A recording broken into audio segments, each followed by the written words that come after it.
आप देख रहे हैं पब्लिक समाचार, पब्लिक के हक में। मंच पे तशरीफ फरमा तमामी पार्टी के अहदेदारान, जिम्मेदारान,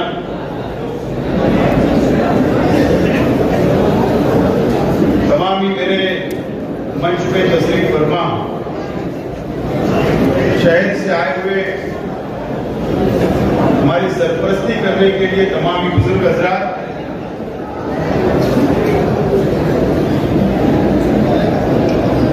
ताहिरा शेख असीस साहिबा और अभी आप लोगों की मौजूदगी में जो मेरे सामने बैठे हैं साबिक कारपोरेटर, तमामी समाजी कार्यकर्ता, हमारे तमामी साथियों ने जो आज हमारा साथ देने का वादा किया, हमारी पार्टी के अंदर शमूलियत ली, ऐसे तमाम ही हमारे साथी और इस इजलास के अंदर मौजूद तमामी बुजुर्ग हजरात, तमामी नौजवान साथी, तमामी मेरे मीडिया के तमामी दोस्त और शहर भर से बड़ी तादाद के अंदर नौजवान आए, तमामी हमारे नौजवान साथी, दोस्तों और साथियों, सबसे पहले मैं आप लोगों का शुक्रिया अदा करता हूं कि बहुत कम वक्त आपको दिया गया था इस इजलास को कामयाब करने के लिए और आप लोगों ने इस इजलास को कामयाब किया। मैं आप तमाम लोगों का बहुत बहुत शुक्रिया अदा करता हूं।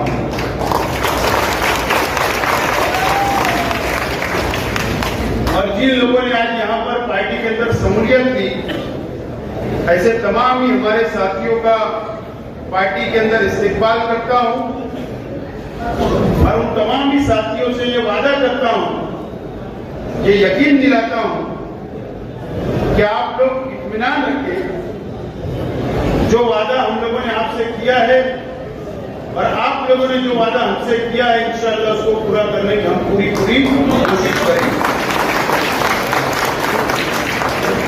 दोस्तों और साथियों, मिशन 2024 आपको मेरे पीछे नजर आ रहा है, बोर्ड के ऊपर लिखा है मिशन 2024 असेंबली। सितंबर के अंदर, सितंबर महीने में आचार संहिता डिक्लेयर हो जाएगी, महाराष्ट्र असेंबली के चुनाव डिक्लेयर हो जाएंगे और अक्टूबर में महाराष्ट्र के अंदर और कई राज्यों के अंदर असेंबली के चुनाव होंगे। और आज हम यहां पर इस इजलास के अंदर जो हमारे तमाम ही छोटे बड़े, तमाम ही हमारे सरपरस्त, हमारी बहनें जो आज हम यहां मौजूद हैं, यहां जमा हुए हैं,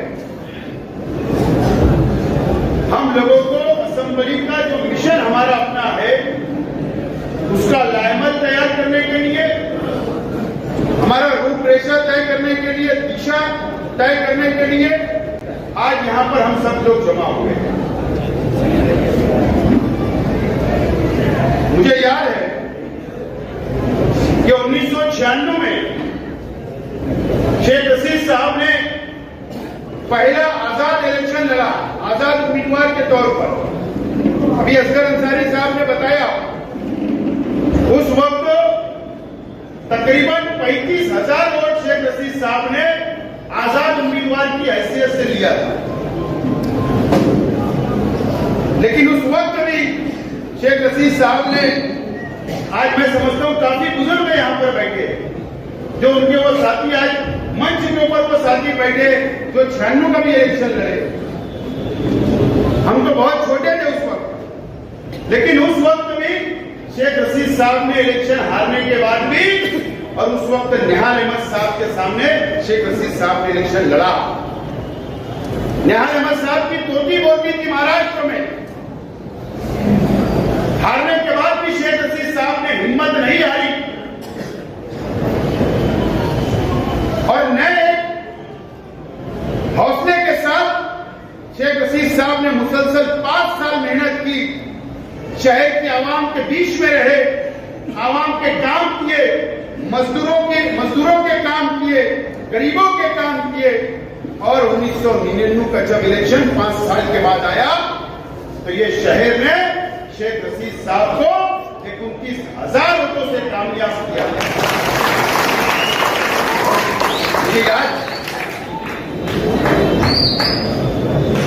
5 साल फिर शेख रशीद साहब तो बहुत संघर्ष करना पड़ा। एक बहुत बड़ा अपोजिशन था, निहाल अहमद साहब अपोजिशन में थे, उनके वर्कर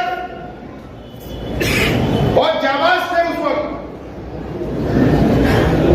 लेकिन शहर की आवाम ने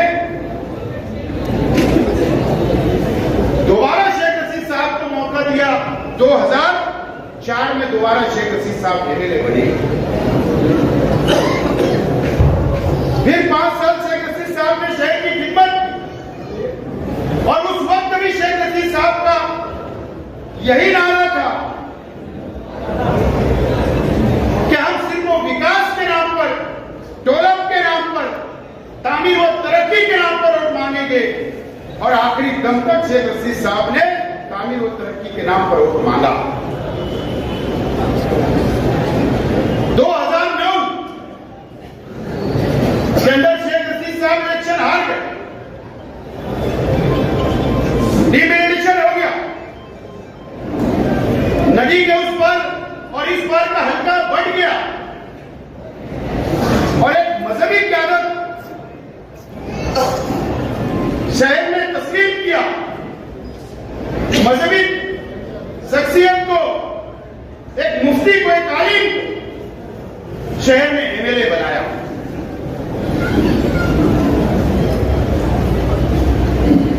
शहर का हर फैसला सर्राफों पर। मैं आज वो 5 साल पूछना चाहता हूं शहर की आवाम से।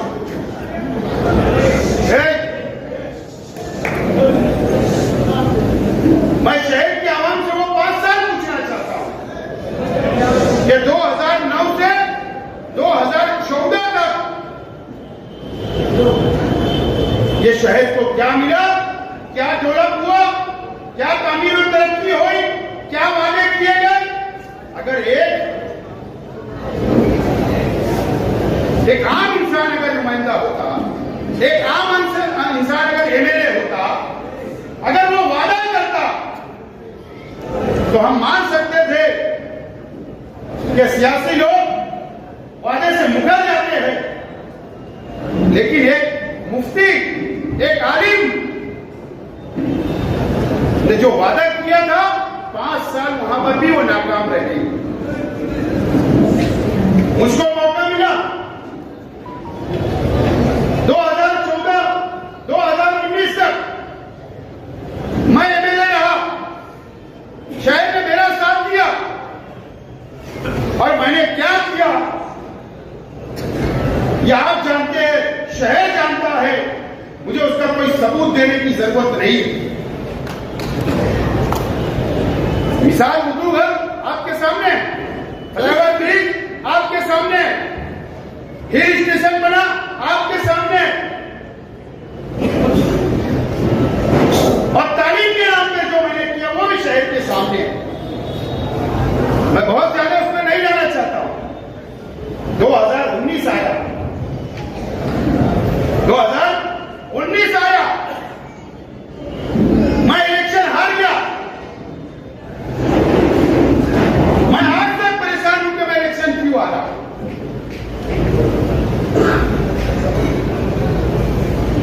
और मेरे अपने मुखालिफ में शहर के तमाम ही लीडरान, चाहे उनकी एक कारपोरेटर की हैसियत हो, चाहे 4 कारपोरेटर की हैसियत शख्सियत हो, तमाम ही मेरे मुखालिफ लीडरान एक मंच पर आए,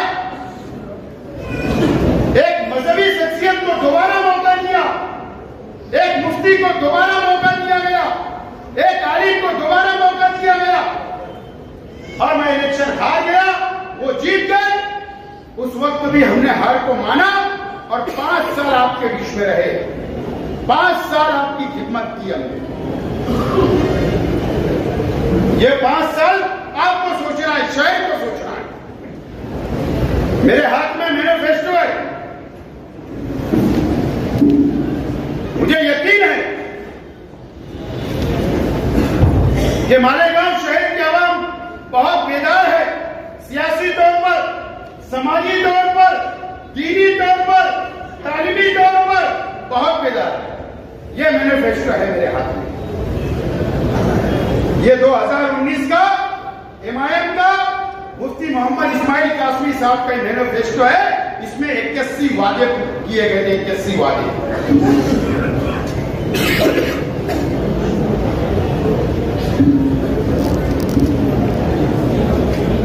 आज के एमएलए जामा मस्जिद के इमाम हैं,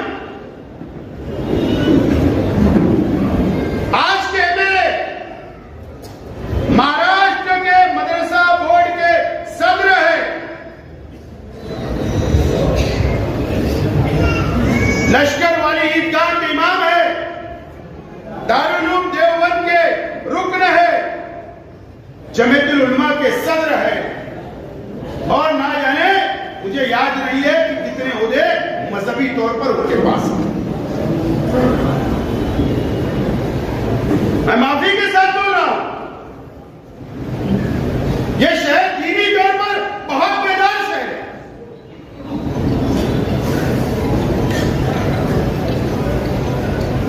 बहुत बेदार शहर है। आज मेरा सवाल है, जामा मस्जिद के ट्रस्टियान से मेरा सवाल है, आज मेरा सवाल है, ईदगाह के ट्रस्टियान से मेरा सवाल है, जमीयतुल उलमा के तो पीछे मैंने बोला था, कोई जवाब नहीं आया, ठीक है। महाराष्ट्र के तमाम ही मदरसे के ये जिम्मेदार है, सदर है, उन तमाम ही लोगों से, शहर के उलमाओं से, शहर के आलिमों से, शहर के मस्जिद के इमामों से, शहर के मस्जिद के ट्रस्टियान से, तमाम ही मिली तंजीमों से मेरा सवाल है कि अगर आप उनसे चौराहे के ऊपर पूछिए, अगर इन्होंने इस मैनिफेस्टो पूरा किया होगा तो शेख आसिफ इलेक्शन नहीं लड़ेगा।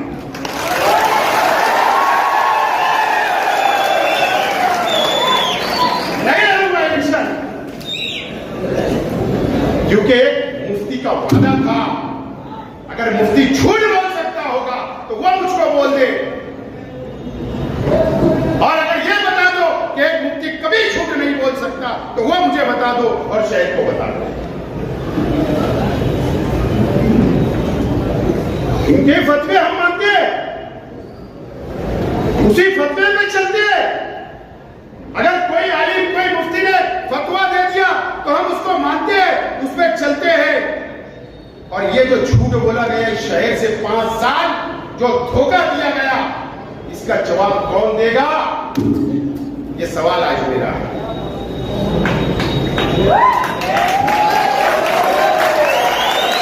ये मेरा सवाल है, ये शहर का सवाल है, यहाँ की मां बहनों का सवाल है, ये नौजवानों का सवाल है, ये शहर के बासाउर लोगों का सवाल है। इसका जवाब मांगो। और मैं, अगर आपको इससे बड़ा और कोई चीज चाहिए कि एक आलिम, एक मुफ्ती, अगर आपको लगता है कि उस मिंबर से वो बयान कर सकते हैं, उस वहां पर नमाज पढ़ा सकते हैं और कुछ सबूत चाहिए तो शेख आसिफ देने तैयार है। मैं तमाम ट्रस्टियों से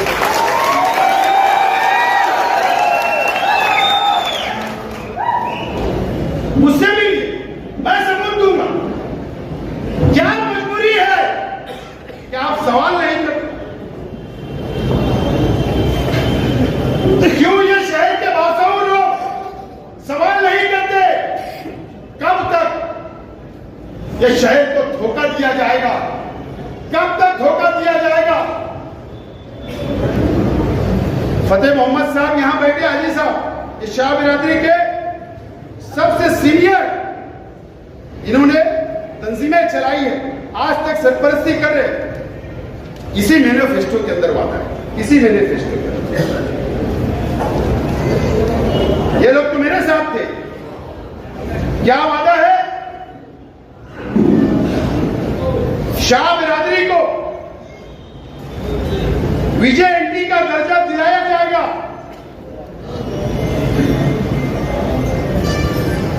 ये वादा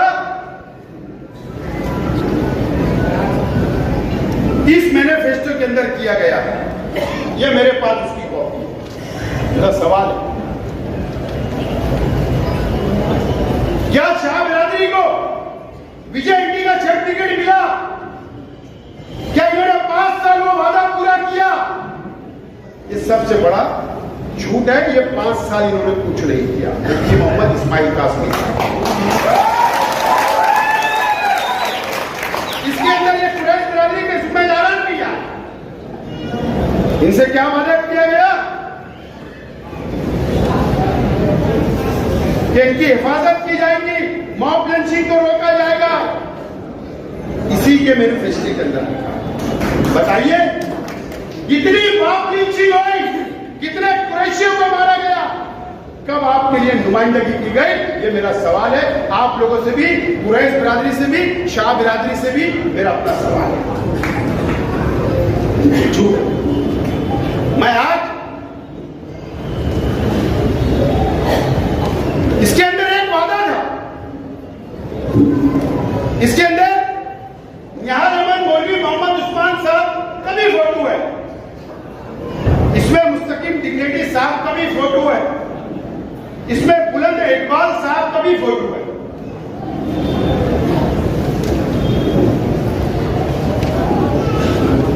मेरा आज कल की जनता दल और आज की समाजवादी से मेरा सवाल है, यह मैनिफेस्टो किसने बनाया?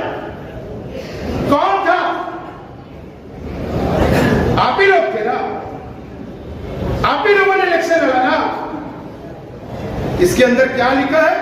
साथी बुलंद इकबाल साहब के,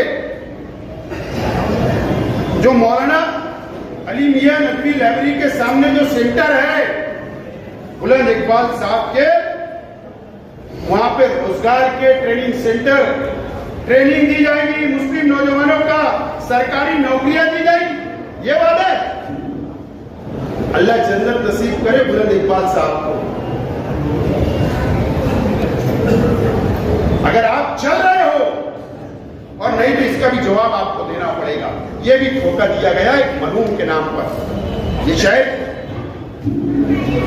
बहुत सारे किस्से वादे हैं बुनकर भाई, मैंने पहले भी कहा, अगर ये कोई भूल रहे होंगे बुनकर भाई, तो ये मैनिफेस्टो आप उठाकर देखो कि आपसे क्या क्या वादे किए गए, आपसे क्या वादा वफा किया गया, ये भी आप देखो। मजदूरों से भी वादे किए गए। माथारी बोर्ड जैसा आपका बोर्ड बनाएंगे, कहां है? झोपड़पट्टी के अंदर 2 लाख विकास तामीर करेंगे, कहां है? मां बहनों को रोजगार देंगे, कहां है? ये तमाम ही पढ़ो, मैं बहुत लंबी तकरीर नहीं करूंगा, रात निकल जाएगी, इतना बड़ा मैनिफेस्टो था। और एक मुफ्ती, एक आलिम ने वादा किया था इस शहर से।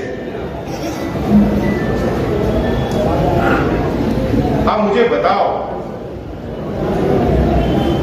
मैं पूछना चाहता हूं लोगों से कि इमाम के 2 एमएलए आए, एक फारूक शाह साहब, वो उनके हल्के में क्या कर रहे हैं शहर, और वहां के लोग देख रहे, मुझे कुछ नहीं बोलना।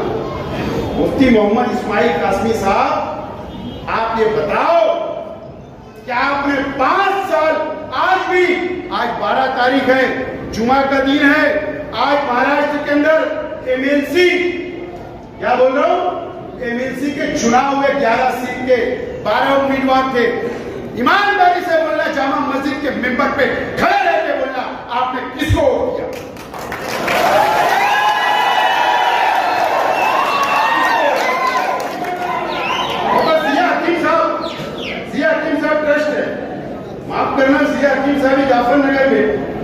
अख्तराबाद में पीछे रहते हैं। उनसे गुजारिश करता हूं मेंबर से पूछना कि तुमने और किसको किया। मुझे मालूम है बांद्रा की ताज होटल में कौन रुका था।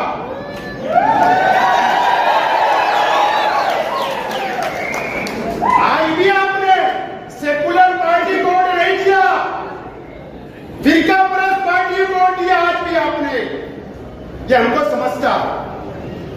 इससे पहले जो चुनाव हुए राज्यसभा का, एमएलसी का, वो तो वीडियो बताया था दगड़ू में।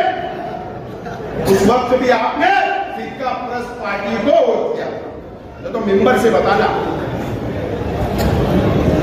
आपने जब बहुमत सिद्ध करने की बात आई महाराष्ट्र असेंबली के अंदर, स्पीकर का चुनाव था, मुझे बताओ यार, मेरा दिमाग काम नहीं करता। एक शख्स से इमाम से चूक क्या था। कुलाबा की ताज रेसिडेंसी में जो होटल है वहां पर वजीर आला से मिलने जाते हैं और बाहर जब नासिक का एक कुलकर्णी नाम का पत्रकार है एबीपी माझा का, वो उनसे सवाल करता है, शायद नाम भूल रहा हूं लेकिन एबीपी माझा है। उसने पूछा कि आप यहां क्यों आए थे। क्या बोले पता है, वजीर आला साहब से मैं मिलने आया था, मैं हज पे जा रहा हूं, उनको गलत फहमी ना हो। जैसा मेसी मारू कहता क्या मुझे बताओ ना। अरे तेरी पार्टी भैया अलग, उसकी पार्टी अलग, वो वजीर आला, तू मुखालिफ में, उनसे मिलने क्यों, गलत फहमी क्यों। उस वक्त भी हज के नाम पर तुम तटस्थ रहे और सरकार की मदद की बनाने के अंदर फिरका परस्त सरकार। इसका जवाब कौन मांगेगा। ठीक है, हमें तो जाहिल बोलते हो। तुम्हारी नजर में तो 70% लोग जाहिल है। ठीक है, तुम मजहबी हो, तुम शरीयत में चलते हो, तुम सवाल कर लो, ईमानदाराना बोलना। कब तक मजहबी शख्स के अंदर, मजहबी शख्स के आज में धोखा खाई गया। क्या वजह, एक आदमी मुकम्मल नाकाम है, उसके बाद भी मैं अभी आज हमारे इजलास में बोल रहा हूं, ये बातें मैं तुमको इसलिए बोल रहा हूं, जाकर गली और मोहल्लों के अंदर, चौक चौराहों के ऊपर पूछ के इनके वर्करों से। मैं तो जब स्टेट लगेगा तो आज सिर्फ बस ये हकीम साहब का नाम लिया, बहुत बड़ी फहरिस्त बनाया हूं। वहां पर उनसे सवाल करूंगा, अगर आपका ज़मीर जिंदा है, अल्लाह का खौफ है और आप अगर मजहबी मुकामात के ट्रस्ट हो, जिम्मेदार हो, तो आपको पूछना पड़ेगा, सवाल करना पड़ेगा। नहीं तो अगर कोई शख्स गुनाह कर रहा है और आप भी उसका साथ दे रहे तो मेरा अल्लाह उसका फैसला करेगा। मैं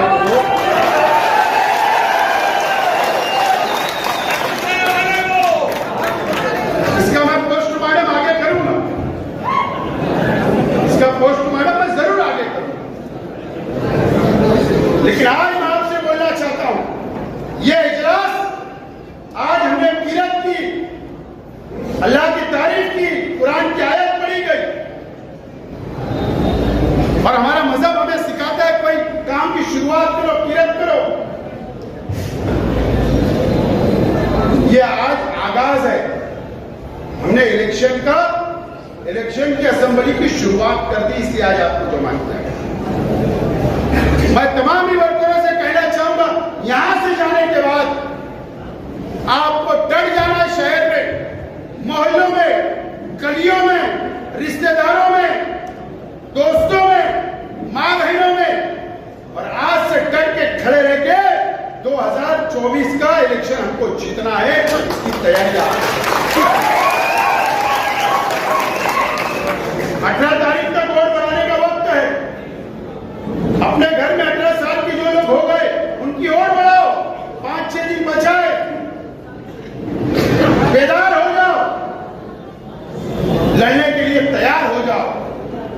और इलेक्शन अभी मुहर्रम के बाद ताहिरा शेख रशीद साहबा की क़यादत में गाजियाबाद साहब भी आ गए, कई ऐसे मुकर्रिर अली सदर साहब है, कई लोग हैं हमारे मुकर्रिर है। एक हम मजबूत टीम तैयार करें और मुहर्रम के बाद हमारी माँ बहनों को भी इस मैनिफेस्टो और इनके काले कारनामे बताने की शुरुआत हम लोग करने जा रहे हैं। गली गली रहता आप तमाम ही लोगों से कहा जिनको मीटिंग लेना है, लेडीज मीटिंग करना, 50 की हो, 100 की हो, 200 की हो, 500 की करो, 50 की हो तो बुलाइए, हम सब आएंगे और हम वहां मीटिंगें लेंगे और चैन साजी करने का काम आज हम लोगों को शुरू करना पड़ेगा। मैं आज आप लोगों को ऐलान कर रहा हूं कि आज से हमको छूट जाना है, कोई आगे पीछे पलट के देखना नहीं है। शेख रशीद साहब ने हमको बहुत कुछ सिखा के गए और अल्लाह का करम है, इतना खजाना मालूमात का दिए है, इतनी टेक्निक दिए है, इतने हिकमत अमली करने के तरीके बता के गए, हर उनके काम उनकी हिकमत अमली को जो उन्होंने सिखा के गए हमको लेकर आगे बढ़ना है और इंशाल्लाह हम लोग जीतेंगे।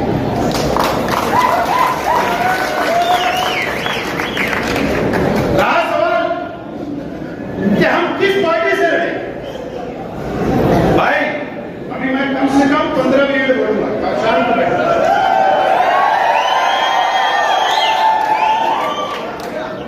अभी तो 2020 खेलना बाकी है, वनडे चल रहा है 2020। रहा सवाल कि हम किस पार्टी से असेंबली का इलेक्शन लड़ेंगे। एक तरफ एनडीए, दूसरी तरफ इंडिया, यानी यहां पर महाविकास आघाड़ी जिसको महाराष्ट्र में बोलते हैं। हम शरद पवार साहब की राष्ट्रवादी कांग्रेस पार्टी का झंडा लेके पार्लियामेंट का इलेक्शन लड़ा। जाहिर सी बात है कई लोगों के जहन में सवाल है, कई लोगों के जहन में सवाल है कि हम किस पार्टी से इलेक्शन लड़ेंगे। जाहिर सी बात है यहां पर सटीक सीट 2019 में मैं खुद कांग्रेस का उम्मीदवार था, कांग्रेस के टिकट पे लड़े, लेकिन हमारी पार्टी हमने तब्दील कर दी। अब सटीक सीट है तो कांग्रेस भी मांगेगी कि ये सीट हमको ही चाहिए, राष्ट्रवादी भी मांगेगी हमको ही चाहिए, समाजवादी भी महाविकास आघाड़ी में है, वो भी बोलेंगे हमको ही दो, क्योंकि अखिलेश भैया आ रहे। क्यों आ रहे अखिलेश भैया? सीट मांगने के लिए, वो भी मांगेंगे। अब शिवसेना उद्धव ठाकरे भी है, ठीक है, वो तो नहीं मांगेंगे, लेकिन 3 पार्टियां मांगेंगी।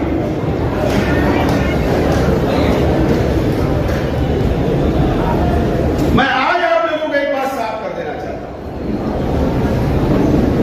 कि महाविकास आघाड़ी हो, हमको सीट छूटे या ना छूटे, हम हर हाल में असेंबली इलेक्शन लड़ेंगे।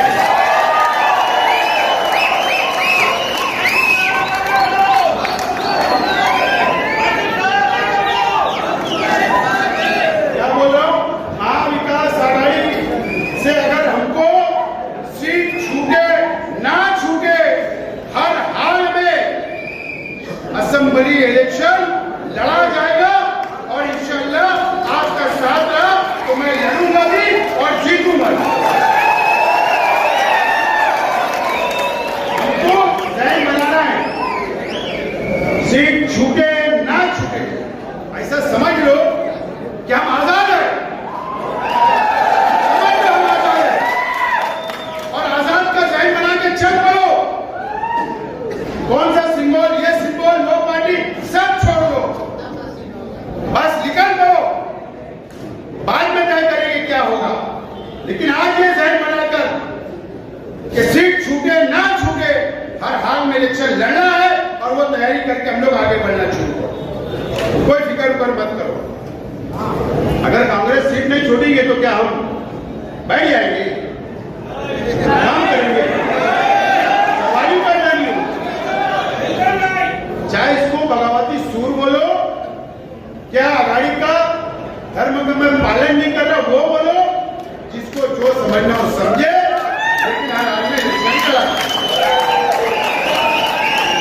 ये बात आज मैं आपसे वाज़ेह तौर पर, साफ तौर पर बोलना चाहता हूं और बिल्कुल फिक्र करने की कोई जरूरत नहीं है।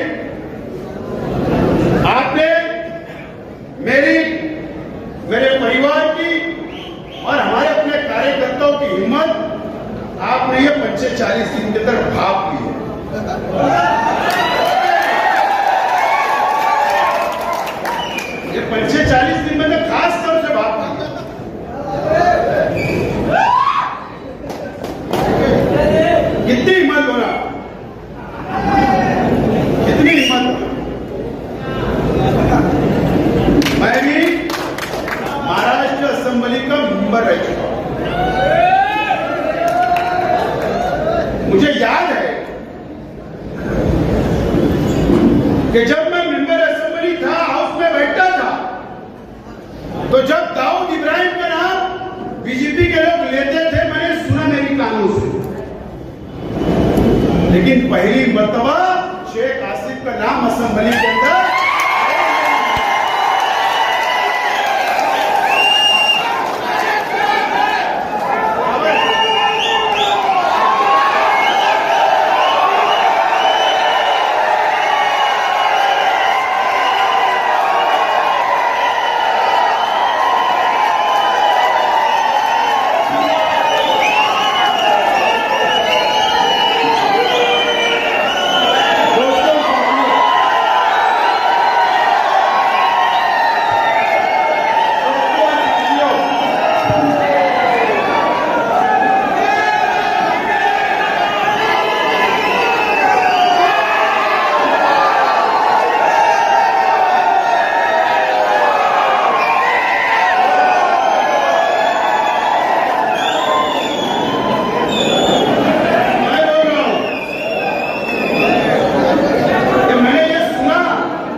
शेख आसिफ को हटा करो, ऐसा सवाल हमारे शहर के लिए।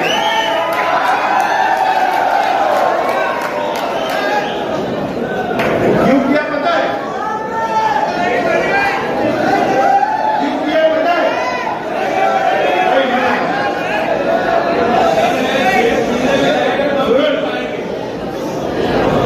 पानी की टाकी लीकेज हो रही थी, इसके लिए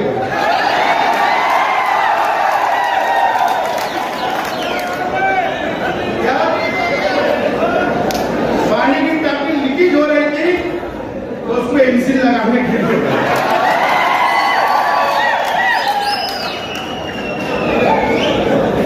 उनके चेहरे में खौफ नहीं देख रहे, लेकिन मुफ्ती साहब खौफ नहीं दिख रहा। मैं इससे नहीं बोल रहा हूं, उनको अपनी जमीन खसकते नजर आ रही है असेंबली में, अपनी जमीन खसकते नजर आ रहे हैं।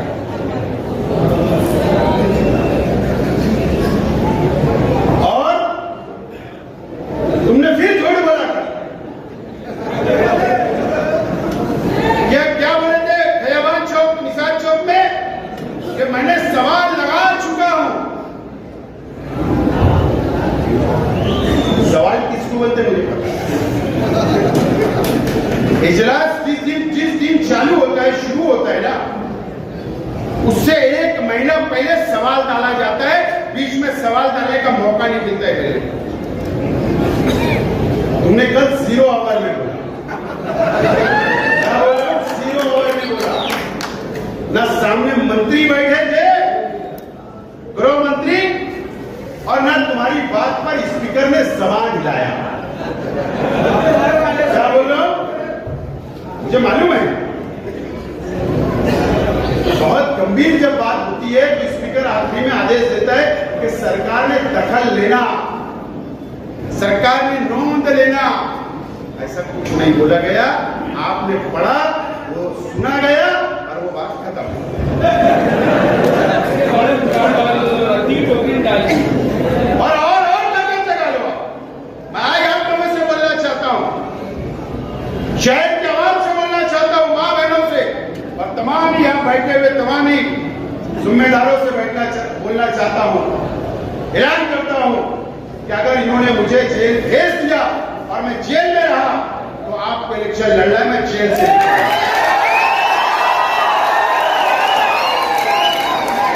अगर इन्होंने जेल भेज दिया तो भागूंगा नहीं, जेल जाऊंगा, वहां से नॉमिनेशन करूंगा, और आपको इलेक्शन लड़ना है, शहर को इलेक्शन लड़ना है, और जेल में से बैठकर आपको मुझे जिताना है, और मुझे उम्मीद है कि आप मुझे आप सोच रहे हो इनको जेल में डाल दो तो ये बैठ जाएंगे, बेवकूफ इंसान है। कभी ऐसा नहीं हो सकता, शेख रशीद की औलाद है। साहब ने बुज़दिल नहीं बना के गया, क्या बुज़दिल नहीं बना के गया। शेख रशीद साहब ने बहुत हिम्मत वाला बहादुर हमको बनाकर शेख रशीद साहब दुनिया से आज बोल रहा हूँ, बिल्कुल डरना नहीं। जेल में जाऊंगा तो तुमको लड़ना है, भाई सब बंदोबस्त हो जाएगा, सब कोई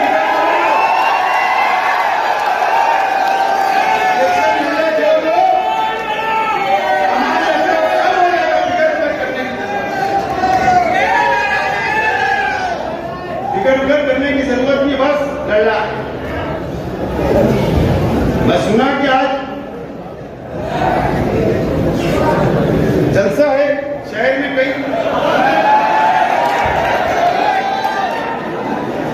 मुफ्ती साहब, अब मुझे बताओ, ये शहर की लाखों और इस महाराष्ट्र की लाखों आवाम ने अपनी आंखों से देखा और पुलिस के रिकॉर्ड पर है, कोर्ट के रिकॉर्ड पर है कि क्रॉस फायरिंग हुई, वीडियो है।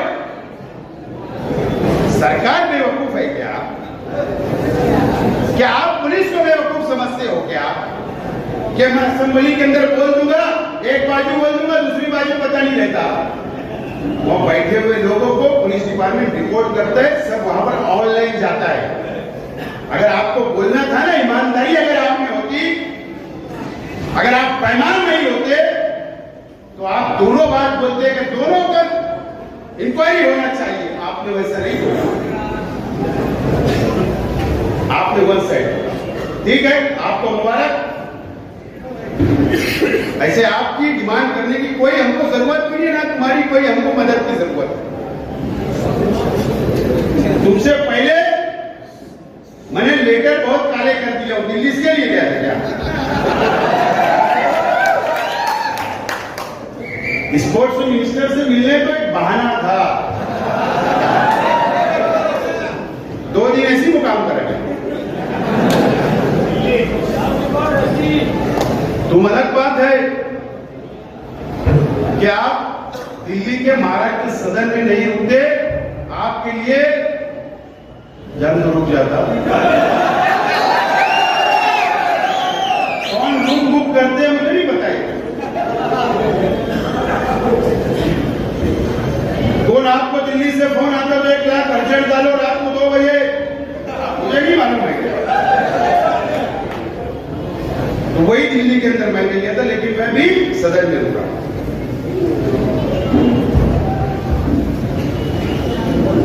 दोनों क्रॉस फायरिंग की मैंने इंक्वायरी मांगा। मैंने नेपाल की बात सच बोल रहा हूं। मैं चाहता हूं कि दिल्ली से इंक्वायरी आए, मैं चाहता हूं कि मुंबई से इंक्वायरी आए। हवा में शेख हसीना कभी बात नहीं करता, मोबाइल में बहुत मटेरियल है। मोबाइल में सिर्फ लड़कियों से बात करना, औरतों से बात करना नहीं है। ये बहुत मटेरियल है इसमें। मैं चाहता हूं इंक्वायरी आए, चाहे मरकजी हुकूमत की आए, चाहे महाराष्ट्र हुकूमत की आए। और मैं चाहता कि मुझको बुलाया जाए इंक्वायरी के लिए कि आपने लेटर दिया, आपने डिमांड की, नेपाल की बात की, तो आपके पास क्या सबूत है? सिर्फ मेरे से ये पूछे, मैं इंतजार कर रहा हूं। पुलिस को सबूत दूंगा, पुलिस को सबूत दूंगा जब समझ में आएगा। मैं आगरा 2-3 दिन जाना हुआ मेरा। शाहजहां ने मुमताज के लिए ताजमहल बनाया।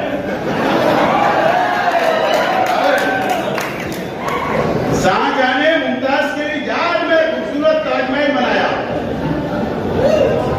पूरी दुनिया उसको देखने आती है, गोरे काले अंग्रेज सब आते हैं, मोहब्बत करने वाले भी वहां जाते हैं। लेकिन जो लोग 3-3 औरतें करते हैं, शाह बानो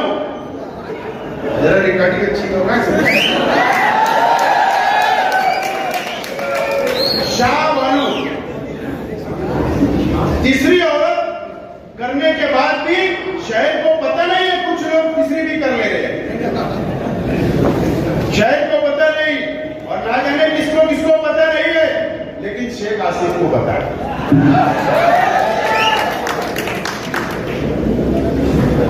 अरे मुमताज के लिए ताजमहल बना, तीसरी औरत तो बता दो मैंने किया, उसका नाम शाहजहां है, ये तो बता दो, ये क्यों नहीं बता रहे? और इससे आगे कुछ बोलना होगा, अगर उधर से जैसे सवाल आएंगे वैसे जवाब दूंगा। अभी सिर्फ ये और टेलर देके छोड़ रहा हूं, ये टेलर देके छोड़ो, चाह मानो, रात जिम्मेदारी बोल रहा हूं, रात भर नहीं आई, जिम्मेदारी से बोला। दोस्तों, मेरे पास ना ऑडियो रिकॉर्डिंग एमएलए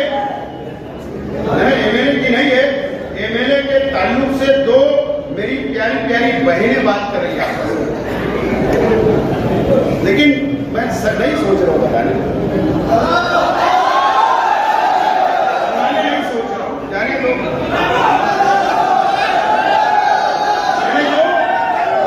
हलाले वाली जो बात बोला हूं, मेडिकल वाली जो बात बोला हूं, मेरे पास ऑडियो रिकॉर्डिंग मौजूद है, लेकिन मैं फिर रुक रहा हूं और फिर मैं लोगों को बोल रहा हूं कि इतने नीचे दर्जे की सियासत छोड़ दो,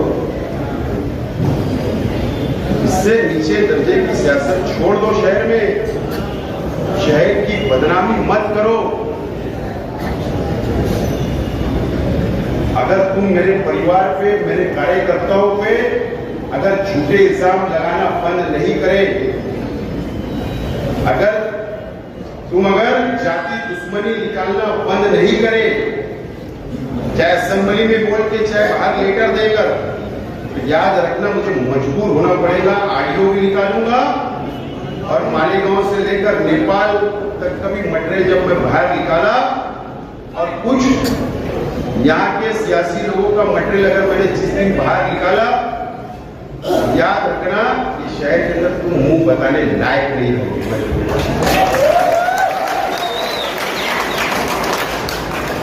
मुंह बताने लायक नहीं रहोगे तो इलेक्शन क्या लड़ोगे?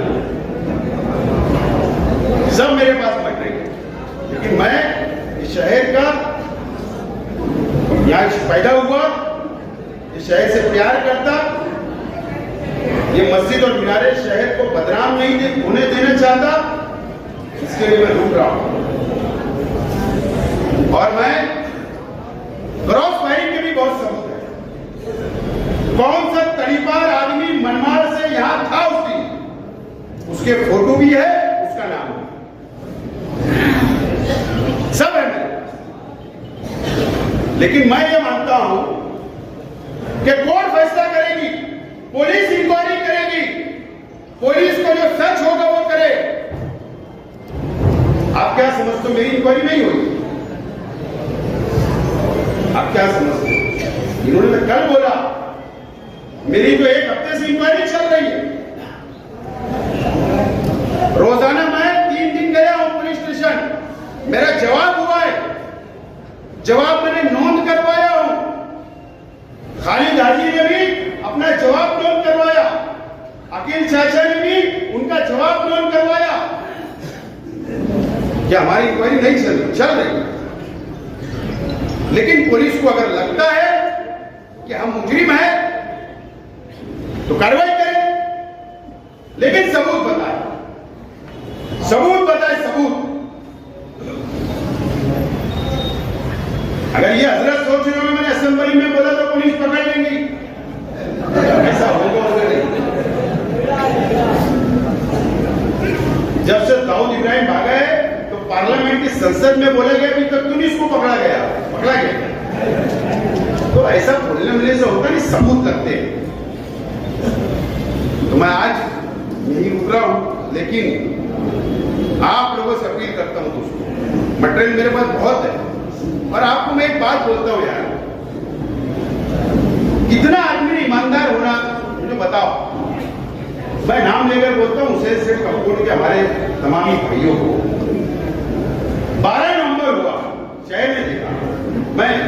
ठीक है, मैं उनकी जातियात पे ऐसा नहीं बोलूं, उनको याद दिला रहा हूं।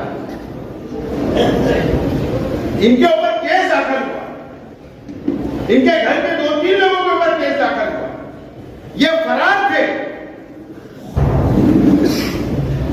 मैं जिम्मेदारी से बोल रहा हूं और न तो उनसे जाके पूछना कि सरकार तक छगन भुजबल साहब मंत्री थे, मैं वहां गया लेकर, मंत्रालय लेकर गया, पुलिस स्टेशन लेकर गया, कोर्ट में लेकर गया, वकील के पास से गया और उनकी जमानत करवाई, मदद की मदद,